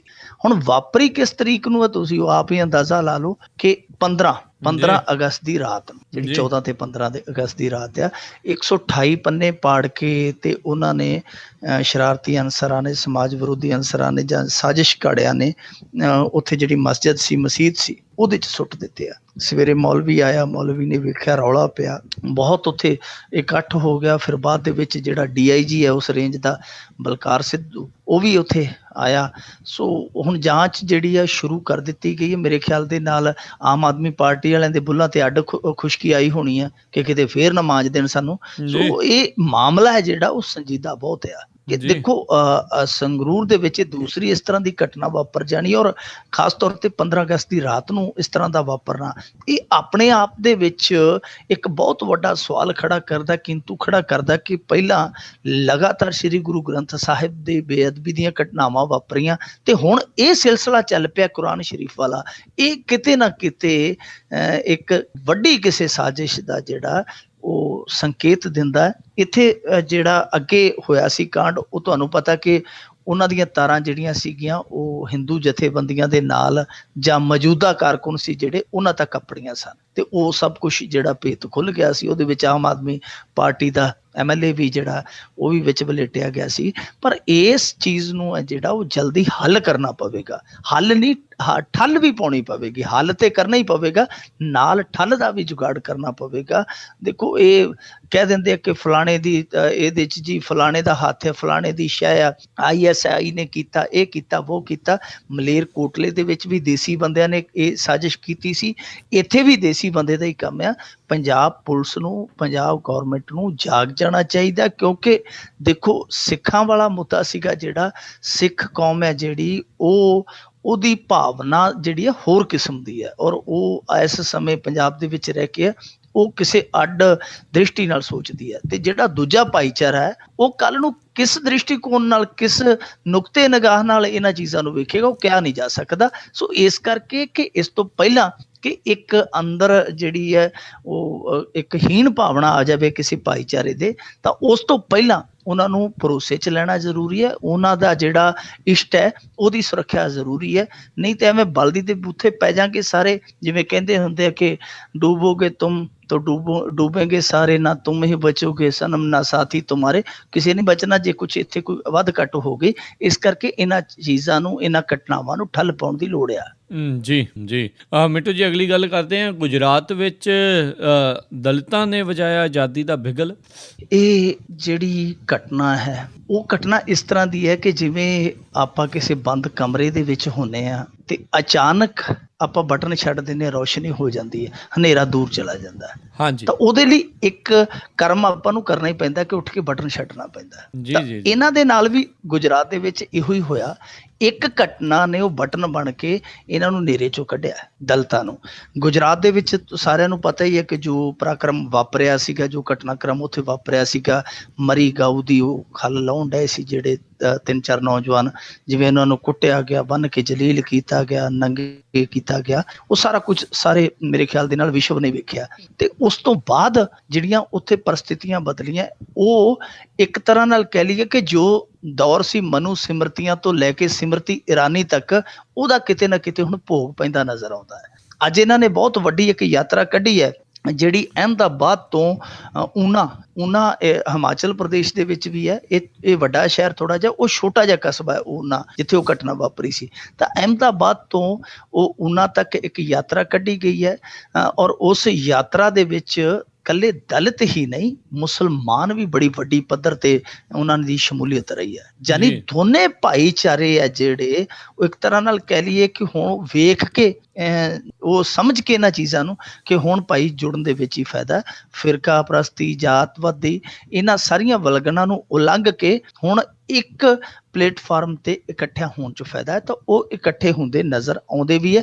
ਅੱਜ ਉਹਨਾਂ ਨੇ ਐਲਾਨ ਕਰ ਦਿੱਤਾ ਕਿ ਨਾ ਤੇ ਅਸੀਂ ਸਿਰ ਤੇ ਮੈਲਾ ਢੋਵਾਂਗੇ, ਮੈਲਾ ਤੁਹਾਨੂੰ ਪਤਾ ਹੀ ਹੈ ਜੋ ਕਿਹਾ ਜਾਂਦਾ ਆਪਾਂ ਮਲ ਮੂਤਰ ਜਿਹਨੂੰ ਕਹਿ ਦਿੰਦੇ ਆ, ਨਾ ਤਾਂ ਉਹਨਾਂ ਨੇ ਕਿਹਾ ਕਿ ਅਸੀਂ ਜਿਹੜਾ ਸਿਰ ਤੇ ਮੈਲਾ ਢੋਨੇ ਆ ਇਹ ਢੋਵਾਂਗੇ, ਨਾ ਅਸੀਂ ਮਰੀ ਗਊ ਚੁੱਕਾਂਗੇ, ਔਰ ਨਾ ਹੀ ਅਸੀਂ ਕੋਈ ਐਸਾ ਕੰਮ ਕਰਾਂਗੇ ਜਿਹਦੇ ਕਰਕੇ ਸਾਨੂੰ ਇੱਕ ਤੇ ਸਮਾਜ ਦੇ ਵਿੱਚ ਹਿਣੇ ਹੋਣਾ ਪੈਂਦਾ, ਦੂਜਾ ਅਸੀਂ ਤਸ਼ੱਦਦ ਚੱਲਦੇ ਆ। ਸੋ ਇਹ ਵੈਸੇ ਇਹਨਾਂ ਨੂੰ ਪਹਿਲਾਂ ਪਤਾ ਲੱਗ ਗਿਆ ਸੀਗਾ, ਤਾਂ ਹੀ ਮੋਦੀ ਸਾਹਿਬ ਦਾ ਦਲਿਤ ਮੋਹ ਜਾਗਿਆ ਸੀਗਾ, ਤਾਂ ਹੀ ਉਹਨਾਂ ਨੇ ਕਿਹਾ ਸੀਗਾ ਕਿ ਦਲਿਤਾਂ ਨੂੰ ਕੁਛ ਨਾ ਕਹੋ, ਮੇਰੇ ਭਾਵੇਂ ਗੋਲੀ ਮਾਰ ਦਿਓ। ਇਹ ਸਾਰਾ ਕੁਛ ਤਾਂ ਹੀ ਜਾਗਿਆ ਸੀਗਾ ਕਿਉਂਕਿ ਉਹਨਾਂ ਨੂੰ ਪਤਾ ਲੱਗਦਾ ਪਿਆ ਸੀਗਾ ਕਿ ਸਾਡੇ ਗੁਜਰਾਤ ਦੇ ਵਿੱਚ ਜਿਹੜੀਆਂ ਸਾਡੇ ਕਹਿ ਲਈਏ ਕਿ ਗੁਲਾਮ ਸੀਗੀਆਂ ਇੱਕ ਤਰ੍ਹਾਂ ਨਾਲ ਵੋਟਾਂ, ਉਹ ਅੱਜ ਸਾਡੀ ਮੁੱਠੀ ਚੋਂ ਕਿਰਦੀਆਂ ਪਈਆਂ। ਦਲਿਤਾਂ ਨੇ ਜੋ ਇਹ ਕੀਤਾ ਮੇਰੇ ਖਿਆਲ ਦੇ ਨਾਲ ਉਹਨਾਂ ਨੂੰ ਬਹੁਤ ਪਹਿਲਾਂ ਕਰ ਲੈਣਾ ਚਾਹੀਦਾ ਸੀਗਾ, ਕਿਉਂਕਿ ਜੇ ਤੁਹਾਨੂੰ ਸਮਾਜ ਦੇ ਵਿੱਚ ਆਜ਼ਾਦੀ ਦੇ ਨਾਂ ਤੇ ਇਹ ਕਿਹਾ ਜਾਂਦਾ ਕਿ ਤੁਸੀਂ ਇਸ ਸੰਵਿਧਾਨ ਦਾ ਹਿੱਸਾ ਹੋ, ਤਾਂ ਫਿਰ ਤੁਹਾਨੂੰ ਬਰਾਬਰਤਾ, ਤੁਹਾਨੂੰ ਇਕਸਾਰਤਾ, ਤੁਹਾਨੂੰ ਅਧਿਕਾਰ ਹੈ ਜਿਹੜੇ ਉਹ ਮਿਲਣੇ ਚਾਹੀਦੇ ਆ। ਕਿਉਂਕਿ ਇਹਨਾਂ ਨੂੰ ਕਿਹਾ ਜਾਂਦਾ ਹੈ ਕਿ ਸ਼ੂਦਰ ਹੈ ਜੀ, ਇਹ ਫਲਾਣੇ ਹੈ ਜੀ, ਪਰ ਜਦੋਂ ਵੋਟ ਲੈਣੀ ਹੁੰਦੀ ਆ ਉਦੋਂ ਵੋਟ ਅਛੂਤ ਨਹੀਂ ਹੁੰਦੀ, ਉਦੋਂ ਫਟਾਫਟ ਲਈ ਜਾਂਦੀ। ਇਹਨਾਂ ਦੀਆਂ ਵੋਟਾਂ ਨਾਲ ਹੀ ਸਰਕਾਰ ਬਣਦੀ ਹੈ। ਬੜੀ ਵੱਡੀ ਤਾਕਤ ਹੈ ਦਲਿਤਾਂ ਦੇ ਵਿੱਚ।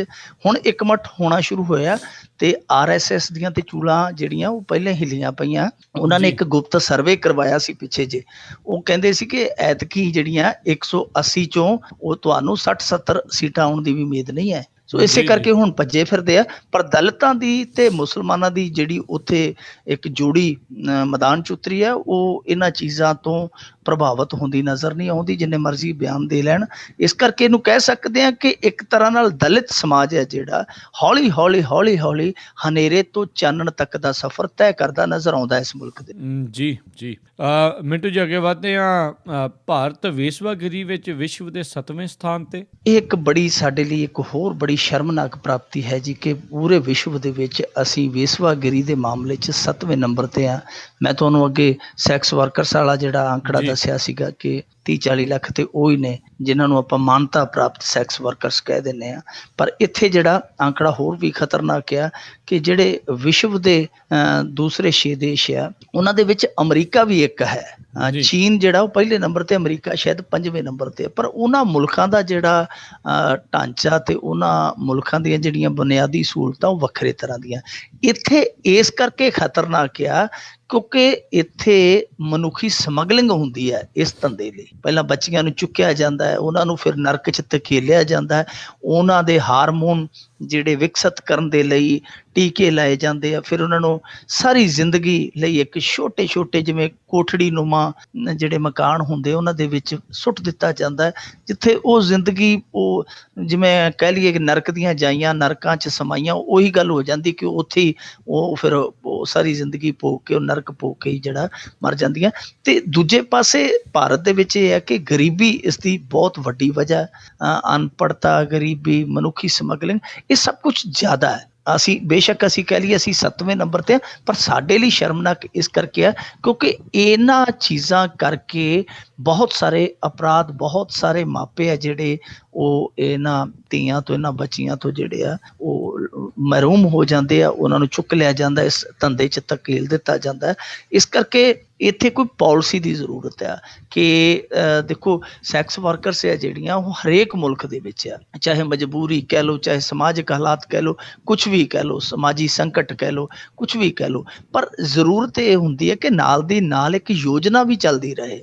ਇੱਥੇ ਕੋਈ ਯੋਜਨਾ ਹੀ ਨਹੀਂ। ਇੱਥੇ ਸਭ ਤੋਂ ਵੱਡੀ ਜਿਹੜੀ ਕਹਿ ਲਈਏ ਕੋਲਕਾਤੇ ਦੇ ਵਿੱਚ ਇੱਕ ਇਸ ਤਰ੍ਹਾਂ ਦੀ ਲਾਲ ਬੱਤੀ ਮਾਰਕੀਟ, ਇੱਕ GB ਰੋਡ ਆ ਦਿੱਲੀ, ਉੱਥੇ ਦਾ ਜੀਵਨ ਹੈ ਜਿਹੜਾ ਦੇਖੋ ਦਿੱਲੀ ਦੇ ਵਿੱਚ ਕਿੱਡੀਆਂ ਸ਼ਕਤੀਸ਼ਾਲੀ ਮਹਿਲਾਵਾਂ ਹੈ ਜਿਹੜੀਆਂ ਉਹ ਸੱਤਾ 'ਚ ਰਹਿ ਚੁੱਕੀਆਂ। ਇੰਦਰਾ ਗਾਂਧੀ ਹੈ, ਸੁਮਿਤਰਾ ਮਹਾਜਨ ਹੈ, ਸੋਨੀਆ ਹੈ, ਪਤਾ ਨਹੀਂ ਕਿੰਨੀਆਂ ਕੁ ਆ ਕੇ ਗਈਆਂ ਨੇ। ਤਾਂ ਕਿਸੇ ਨੇ ਵੀ ਉਸ ਪਾਸੇ ਕਦੇ ਸੋਚਿਆ ਨਹੀਂ। ਮੈਂ ਨਹੀਂ ਵੇਖਿਆ ਕਦੇ ਕਿਸੇ ਨੇ ਕੋਈ ਬਿਆਨ ਨਹੀਂ ਦਿੱਤਾ ਹੋਵੇ ਕਿ ਅਸੀਂ ਉਹਨਾਂ ਦੀ ਲਾਈਫ ਹੈ ਜਿਹੜੀ ਥੋੜ੍ਹੀ ਜਿਹੀ ਅਸੀਂ ਉਹਨੂੰ ਦੇਵਾਂਗੇ, ਨਵੀਂ ਊਰਜਾ ਦੇਵਾਂਗੇ, ਅਸੀਂ ਨਵੀਆਂ ਉਹਨਾਂ ਨੂੰ ਦਿਸ਼ਾਵਾਂ ਦੇਵਾਂਗੇ। ਇਸ ਪਾਸੇ ਕੰਮ ਨਹੀਂ ਹੁੰਦਾ। ਸੋ ਇਸ ਕਰਕੇ ਭਾਰਤ ਦੇ ਲਈ ਇਹ ਚੀਜ਼ ਜਿਹੜੀ ਹੈ ਸ਼ਰਮਨਾਕ ਆ ਕਿ ਇਹ ਦਿਨੋਂ ਦਿਨ ਗਿਣਤੀ ਹੈ, ਦਿਨੋਂ ਦਿਨ ਅੰਕੜਾ ਜਿਹੜਾ ਵੱਧਦਾ ਜਾਂਦਾ, ਕਿਉਂਕਿ ਕਦੇ ਅਸੀਂ ਕਿਤੇ ਥੱਲੇ ਸੀਗੇ, ਪਰ ਹੁਣ ਤੇਜ਼ੀ ਨਾਲ ਅਸੀਂ ਇਸ ਅੰਕੜੇ ਵੱਲ ਵੀ ਤੇਜ਼ੀ ਨਾਲ ਵੱਧਦੇ ਹਾਂ ਕਿ ਅਸੀਂ ਦੂਜਿਆਂ ਨੂੰ ਪਛਾੜੀ ਜਾ ਰਹੇ ਹਾਂ।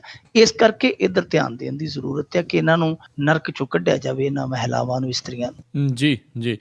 ਤੇ ਮਿੰਟੂ ਜੀ, ਜਾਂਦੇ ਜਾਂਦੇ ਗੱਲ ਕਰ ਲੈਂਦੇ ਆ, ਸੁੱਚਾ ਸਿੰਘ ਛੋਟੇਪੁਰ ਹੁਣਾਂ ਨੂੰ ਕਨਵੀਨਰ ਦੀ ਗੱਦੀ ਤੋਂ ਕਹਿੰਦੇ ਲਾਉਣ ਦੀਆਂ ਖਬਰਾਂ ਚੱਲ ਰਹੀਆਂ, ਪਰ ਉਹਨਾਂ ਨੇ ਇਸ ਖਬਰ ਦਾ ਖੰਡਨ ਕੀਤਾ। ਹਾਂ, ਕਈ ਤੇ ਸੁੱਚਾ ਸਿੰਘ ਸਰੂਪੇਪੁਰ ਕਹੀ ਜਾਂਦੇ ਇਹਨਾਂ ਨੂੰ ਅੱਜ ਕੱਲ੍ਹ, ਕਿਉਂਕਿ ਜਦੋਂ ਵੀ ਨਜ਼ਰ ਆਉਂਦੇ ਆ ਵਿਚਾਰੇ ਸਰੂਪੇ ਪਾਉਂਦੇ ਨਜ਼ਰ ਆਉਂਦੇ, ਤੇ ਇਸ ਕਰਕੇ ਇਹਨਾਂ ਨੂੰ ਸੁੱਚਾ ਸਿੰਘ ਸਰੂਪੇਪੁਰ ਵੀ ਕਿਹਾ ਜਾਂਦਾ। ਪਰ ਸੁੱਚਾ ਸਿੰਘ ਛੋਟੇਪੁਰ ਹੈ ਜਿਹੜੇ, ਉਹ ਬੜੇ ਵੱਡੇ ਨੇਤਾ ਆ। ਉਹਨਾਂ ਬਾਰੇ ਇਸ ਤਰ੍ਹਾਂ ਦੀਆਂ ਖਬਰਾਂ ਜਿਹੜੀਆਂ ਹਰੇਕ ਦੂਜੇ ਤੀਜੇ ਦਿਨ ਆ ਜਾਣੀਆਂ, ਉਹ ਕਿਤੇ ਨਾ ਕਿਤੇ ਸ਼ੱਕ ਪੈਦਾ ਕਰਦੀਆਂ ਆ ਕਿ ਇਹ ਕਿਤੇ ਖਬਰਾਂ ਪਲਾਂਟ ਤੇ ਨਹੀਂ ਕੀਤੀਆਂ ਜਾਂਦੀਆਂ, ਕਿਉਂਕਿ ਕੁਝ IT ਟੀਮਾਂ ਜਿਹੜੀਆਂ, ਤੁਹਾਨੂੰ ਪਤਾ ਅੱਜ ਕੱਲ੍ਹ ਹਰੇਕ ਸਿਆਸੀ ਵਿੰਗ ਨੇ ਆਪਣੀਆਂ IT ਟੀਮਾਂ ਬਣਾਈਆਂ ਨੇ ਅੱਗੇ, ਇੱਕ ਤੇ ਉਹ ਚੁੱਕ ਦਿੰਦੀਆਂ ਮੁੱਦੇ ਨੂੰ। ਦੂਜਾ ਹੈ ਕਿ ਹਰੇਕ ਸਿਆਸੀ ਸੰਗਠਨ ਹੈ ਜਿਹੜਾ, ਉਹਦਾ ਆਪਣਾ ਮੀਡੀਆ ਹੈ, ਉਹ ਪਲਾਟ ਕਰ ਦਿੰਦਾ ਅੱਗੋਂ, ਤੇ ਅੱਗੋਂ ਜਿਹੜੀ IT ਟੀਮ ਬੈਠੀ ਉਹ ਵਾਇਰਲ ਕਰ ਦਿੰਦੀ ਹੈ। ਇਸ ਕਰਕੇ ਸੁੱਚਾ ਸਿੰਘ ਛੋਟੇਪੁਰ ਨੂੰ ਆ ਦੂਜੀ ਤੀਜੀ ਵਾਰੀ ਆ ਕੇ ਸਾਹਮਣੇ ਕਹਿਣਾ ਪਿਆ ਕਿ ਨਹੀਂ ਭਾਈ ਇਹੋ ਜਿਹੀ ਕੋਈ ਗੱਲ, ਕਿਉਂਕਿ ਅਸਤੀਫੇ ਦੀ ਗੱਲ ਵੀ ਚੱਲੀ ਸੀ ਪਿੱਛੇ ਜੇ, ਹੁਣ ਆਹ ਗੱਲ ਆ ਗਈ ਕਿ ਇਹਨਾਂ ਨੂੰ ਕਨਵੀਨਰੀ ਤੋਂ ਲਾਇਆ ਜਾ ਸਕਦਾ। ਸ਼ੱਕ ਇਸ ਲਈ ਵੀ ਪੁਖਤਾ ਹੋ ਗਿਆ ਕਿ ਜਦੋਂ ਵੀ ਕੇਜਰੀਵਾਲ ਸਾਹਿਬ ਇਕਾਂਤ ਦੇ ਵਿੱਚ ਜਾਂਦੇ, ਜਦੋਂ ਵੀ ਆਉਂਦੇ ਆ ਮੁੜ ਕੇ ਇਕਾਂਤ ਦੇ ਵਿੱਚੋਂ, ਉਹ ਇੱਕ ਨਾ ਇੱਕ ਦੀ ਬਲੀ ਲੈ ਲੈਂਦੇ ਆ। ਇਸ ਕਰਕੇ ਵੀ ਸ਼ੱਕ ਸੀਗਾ ਕਿਤੇ ਇਹ ਨਾ ਹੋਵੇ ਕਿ ਸੁੱਚਾ ਸਿੰਘ ਛੋਟੇਪੁਰ ਦਾ ਨੰਬਰ ਲੱਗ ਜਾਵੇ। ਪਰ ਹੁਣ ਸੁੱਚਾ ਸਿੰਘ ਛੋਟੇਪੁਰ ਹੋਰੀ ਕਹਿੰਦੇ ਕਿ ਇਹੋ ਜਿਹੀ ਕੋਈ ਗੱਲ ਨਹੀਂ। ਭਗਵੰਤ ਮਾਨ ਸਾਹਿਬ ਨੇ ਵੀ ਕਿਹਾ, ਉਹਨਾਂ ਨੇ ਕਿਹਾ ਕਿ ਅਸੀਂ ਸਾਰੇ ਭਰਾਵਾਂ ਦੀ ਤਰ੍ਹਾਂ ਆ, ਆਪਣੀਆਂ ਸਮੱਸਿਆ ਦਾ ਹੱਲ ਕੱਢ ਲਵਾਂਗੇ। ਪਰ ਇਹ ਖਬਰ ਜਿੱਥੋਂ ਤੱਕ ਸ਼ੱਕੀ ਪੈਦਾ ਹੁੰਦੀ ਹੈ, ਉਹ ਇਹ ਹੈ ਕਿ ਕੁਝ ਆਮ ਆਦਮੀ ਪਾਰਟੀ ਦੇ ਜਿਹੜੇ ਖਾਸ ਸਮਰਥਕ ਹੈ, ਉਹ ਵੀ ਇਹਦੀ ਪੁਸ਼ਟੀ ਕਰੀ ਜਾਂਦੇ ਆ, ਉਹ ਵੀ ਅੱਗੋਂ ਸੋਸ਼ਲ ਮੀਡੀਆ ਤੇ ਚੱਕੀ ਜਾਂਦੇ ਆ ਫੱਟੇ। ਜਦ ਕਿ ਸ਼ੱਕ ਇਸ ਕਰਕੇ ਪੈਂਦਾ ਕਿ ਹਿੰਮਤ ਸਿੰਘ ਸ਼ੇਰਗਿੱਲ ਸੁੱਚਾ ਸਿੰਘ ਛੋਟੇਪੁਰ ਦੀ ਕਿਸੇ ਪਾਸਿਓਂ ਵੀ ਥਾਂ ਲੈਣ ਜੋਗਾ ਨਹੀਂ ਹੈ, ਕਿਉਂਕਿ ਉਹਦਾ ਤੇ ਵਿਰੋਧ ਮੋਹਾਲੀ ਦੇ ਵਿੱਚ ਟਿਕਟ ਤੋਂ ਹੋਈ ਜਾਂਦਾ, ਜਿੱਥੇ ਉਹਨੂੰ ਟਿਕਟ ਮਿਲੀ ਹੈ ਉੱਥੇ ਰਫੜ ਪਿਆ ਖੜਾ ਹੈ, ਤੇ ਸਾਰੀ ਪੰਜਾਬ ਦੀ ਲੀਡਰਸ਼ਿਪ ਉਹਨੂੰ ਪ੍ਰਵਾਨ ਕਰ ਲੇਗੀ। ਐਸਾ ਲੱਗਦਾ ਨਹੀਂ ਕਿ ਹਿੰਮਤ ਸਿੰਘ ਸ਼ੇਰਗਿੱਲ ਸੁੱਚਾ ਸਿੰਘ ਛੋਟੇਪੁਰ ਦੇ ਜਿਹੜੇ ਉਹ ਹੈਗੇ ਨੇ ਸੇਲੀ ਟੋਪੀ, ਉਹਨਾਂ ਨੂੰ ਸੰਭਾਲ ਸਕੇਗਾ, ਉਹਦਾ ਕਦਾਵਰ ਹੈ। ਸੋ ਇਹ ਇੱਕ ਤਰ੍ਹਾਂ ਨਾਲ ਕਹਿ ਲਈਏ ਕਿ ਆਪਸ ਦੇ ਵਿੱਚ ਵੀ ਇਹਨਾਂ ਦਾ ਮਸਲਾ ਲੱਗਦਾ, ਜਾਂ ਤੇ ਕਿਸੇ ਆਪਸੀ ਗੁੱਟ ਦਾ ਇਹ ਕੰਮ ਹੈ ਕਿ ਇਸ ਤਰ੍ਹਾਂ ਦੀਆਂ ਖਬਰਾਂ ਜਿਹੜੀਆਂ ਫੈਲਾ ਦੇਣੀਆਂ, ਮੁੜ ਕੇ ਉਹਨਾਂ ਨੂੰ ਵਾਇਰਲ ਕਰ ਦੇਣਾ, ਜਾਂ ਫਿਰ ਇਹ ਹੈ ਕਿ ਇਹ ਦੂਸਰੇ ਇਹਨਾਂ ਦੇ ਵਿਰੋਧੀ ਕਰਦੇ ਆ। ਤੇ ਤੀਜਾ ਪੱਖ ਜਾਂ ਇਹ ਵੀ ਹੋ ਸਕਦਾ ਕਿ ਜੇ ਧੂੰਆਂ ਉੱਠਦਾ ਪਿਆ, ਕਿਤੇ ਨਾ ਕਿਤੇ ਪਿੱਛੇ ਅੱਗ ਲੱਗੀ ਹੋਵੇ, ਕਿਉਂਕਿ ਸੂਚੀ ਹੈ ਜਿਹੜੀ ਉਹ ਜਾਰੀ ਹੋਣੀ ਹੈ। ਇਹਨਾਂ ਨੇ ਕਿਹਾ ਸੀਗਾ ਕਿ ਅਸੀਂ ਹੁਣ 2-4 ਦਿਨ ਦੇ ਵਿੱਚ ਸੂਚੀ ਦੂਜੀ ਜਾਰੀ ਕਰ ਦਿਆਂਗੇ, ਤਾਂ ਉਹਦੇ ਮੱਦੇ ਨਜ਼ਰ ਹੋ ਸਕਦਾ ਕਿ ਇਹਨਾਂ ਨੂੰ ਪਤਾ ਹੋਵੇ ਕਿ ਪਹਿਲੀ ਸੂਚੀ ਵੇਲੇ ਜਿਹੜੇ ਸੀਗੇ ਸੁੱਚਾ ਸਿੰਘ ਛੋਟੇਪੁਰ ਆ ਕਾਫੀ ਨਾਰਾਜ਼ ਹੋਏ ਸਨ, ਖਫਾ ਹੋਏ ਸਨ, ਤੇ ਕਿੰਗਰਾ ਜਿਵੇਂ ਢਹਿ ਗਿਆ ਸੀਗਾ ਇਹਨਾਂ ਦਾ ਇੱਕ ਕਿੰਗਰਾ, ਉਦੋਂ ਕਾਫੀ ਇਹਨਾਂ ਨੂੰ ਨਮੋਸ਼ੀ ਚੱਲਣੀ ਪਈ ਕਿ ਸੁੱਚਾ ਸਿੰਘ ਛੋਟੇਪੁਰ ਅੱਗੇ ਕੋਈ ਨਾ ਕੋਈ ਹੋਰ ਧਮਾਕਾ ਕਰ ਸਕਦਾ, ਇਸ ਤੋਂ ਪਹਿਲਾਂ ਕਿ ਇਹ ਬੰਬ ਚੱਲੇ ਇਹਨੂੰ ਡਿਫਿਊਜ਼ ਕਰ ਦਈਏ। ਇਹ ਵੀ ਹੋ ਸਕਦਾ। ਹੁਣ 2-3 ਪੱਖ ਆ, ਪਰ ਹਾਲ ਦੀ ਘੜੀ ਜੋ ਸੁੱਚਾ ਸਿੰਘ ਛੋਟੇਪੁਰ ਸਾਹਮਣੇ ਆ ਕੇ ਕਹਿ ਰਹੇ ਆ, ਜੇ ਉਸ ਚੀਜ਼ ਨੂੰ ਆਪਾਂ ਨੂੰ ਮੰਨਣਾ ਹੀ ਪਏਗਾ, ਕਿਉਂਕਿ ਆਪਣੇ ਕੋਲ ਹੋਰ ਕੋਈ ਵੀ ਅਧਿਕਾਰਤ ਤੌਰ ਤੇ ਪੁਸ਼ਟੀ ਨਹੀਂ, ਤਾਂ ਸੁੱਚਾ ਸਿੰਘ ਛੋਟੇਪੁਰ ਜਿਸ ਤਰੀਕੇ ਨਾਲ, ਜਿਸ ਸਵੈ ਭਰੋਸੇ ਦੇ ਨਾਲ ਉਹ ਕਹਿ ਰਹੇ ਆ, ਹਾਲ ਦੀ ਘੜੀ ਵੇਖ ਸਕਦੇ ਆ ਆਪਾਂ ਕਿ ਤੇਲ ਤੇ ਤੇਲ ਦੀ ਧਾਰ ਕਿੱਧਰ ਨੂੰ ਜਾਏਗੀ, ਹੁਣ ਸਮਾਂ ਦੱਸੇਗਾ। 2-4 ਦਿਨਾਂ ਦੇ ਵਿੱਚ ਇਹ ਚੀਜ਼ ਦਾ ਵੀ ਫੈਸਲਾ ਹੋ ਜਾਏਗਾ। ਵੈਸੇ ਕੱਲ ਖਲੀ ਬਾਰੇ ਵੀ ਅਫਵਾਹ ਉੱਡੀ ਸੀ, ਬਾਅਦ ਦੇ ਵਿੱਚ ਖਲੀ ਨੇ ਇਹਨਾਂ ਦੀ ਡੰਡ ਲਾ ਦਿੱਤੀ ਕਿ ਨਹੀਂ ਜੀ ਉਹ ਤਾਂ ਮੈਨੂੰ ਧੋਖੇ ਨਾਲ ਉੱਥੇ ਲੈ ਗਏ ਸਨ। ਬਾਅਦ ਦੇ ਵਿੱਚ ਫਿਰ ਇੱਕ ਖਬਰ ਇਹ ਸੁਣਨ ਨੂੰ ਮਿਲੀ ਕਿ ਨਹੀਂ ਜੀ, ਮੈਂ ਖਲੀ ਨੇ ਕਿਹਾ ਨਹੀਂ ਜੀ ਮੈਂ ਆਮ ਆਦਮੀ ਪਾਰਟੀ 'ਚ ਸ਼ਾਮਲ ਨਹੀਂ ਹੋਵਾਂਗਾ, ਪ੍ਰਚਾਰ ਕਰਾਂਗਾ। ਸੋ ਤਰ੍ਹਾਂ ਦੀਆਂ ਖਬਰਾਂ ਮਿਲ ਰਹੀਆਂ ਨੇ ਇੱਥੇ, ਹੁਣ ਪਤਾ ਨਹੀਂ ਲੱਗਦਾ ਕਿ ਕਿਹੜਾ ਸੱਚਾ ਕਿਹੜਾ ਝੂਠਾ, ਬਸ ਧੂੜ ਦੇ ਵਿੱਚ ਸਾਰੇ ਹੀ ਹੁਣ ਭੱਜੇ ਫਿਰਦੇ ਆ। ਜੀ ਜੀ ਜੀ ਬਿਲਕੁਲ। ਬਹੁਤ ਬਹੁਤ ਤੁਹਾਡਾ ਧੰਨਵਾਦ ਕਰਦੇ ਹਾਂ ਆਪਾਂ ਮਿੰਟੂ ਜੀ, ਤੁਸੀਂ ਸਾਡੇ ਨਾਲ ਜੁੜੇ, ਇਹਨਾਂ ਖਬਰਾਂ ਬਾਰੇ ਸਾਨੂੰ ਵਿਸਤਾਰ ਦੇ ਵਿੱਚ ਜਾਣਕਾਰੀਆਂ ਦਿੱਤੀਆਂ। ਅਗਲੇ ਬੁਲਟਨ ਤੱਕ ਲਈ ਤੁਹਾਡਾ ਬਹੁਤ ਬਹੁਤ ਧੰਨਵਾਦ, ਮਿਹਰਬਾਨੀ, ਸਤਿ ਸ੍ਰੀ ਅਕਾਲ। ਸ਼ੁਕਰੀਆ ਜੀ, ਸਤਿ ਸ੍ਰੀ ਅਕਾਲ। ਤੇ ਸਰੋਤਿਓ, ਇੱਥੇ ਹੀ ਸਾਡਾ ਅੱਜ ਦਾ ਇਹ ਪ੍ਰੋਗਰਾਮ ਖਬਰ ਤੇ ਨਜ਼ਰੋਂ ਹੁਣ ਸਮਾਪਤ ਹੁੰਦਾ ਹੈ। ਹੁਣ ਮੈਨੂੰ ਰਾਜਕਰਮਵੀਰ ਸਿੰਘ ਨੂੰ ਵੀ ਇਜਾਜ਼ਤ ਦਿਓ। ਮੇਰੇ ਵੱਲੋਂ ਵੀ ਆਪ ਸਭ ਨੂੰ ਬਹੁਤ ਪਿਆਰ ਸਤਿਕਾਰ ਸਾਹਿਬ ਦੋਨੋਂ ਅੱਜ ਜੋੜ ਕੇ ਨਿੱਘੀ ਜਿਹੀ ਸਤਿ ਸ੍ਰੀ ਅਕਾਲ। ਜਿਉਂਦੇ ਵਸਦੇ ਰਹੋ, ਹੱਸਦੇ ਖੇਲਦੇ ਰਹੋ ਤੇ ਸੁਣਦੇ ਰਹੋ ਪੰਜਾਬੀ ਰੇਡੀਓ USA।